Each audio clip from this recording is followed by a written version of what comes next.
শালা বই রইছি মামুনের লাগা একটা মাল দেখতাম জামু শালার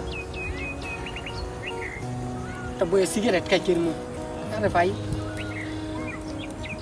এই রিপন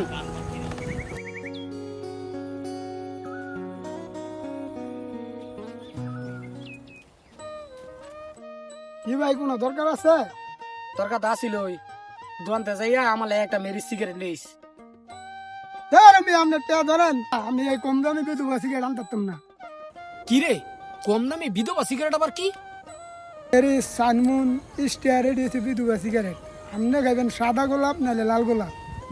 সাদা গোলাপ লাল গোলাপ এইটা কি কস তুই এটি আবার কি ভাই আমরা যে সঙ্গে দোকানে যাই ওই সময় অনেক মুরব্বী বয়া থাকে দোকানে, তখন আমরা দোকানে দিয়ে কই ব্যানসনটা কই লাল গোলাপ, গুলিপ সুইজের কই সাদা গোলাপ। ও তাইলে এই বিষয় ও যে মামুনে এবার থাক আজকাল সিগারেট খাওয়াইল না জামগা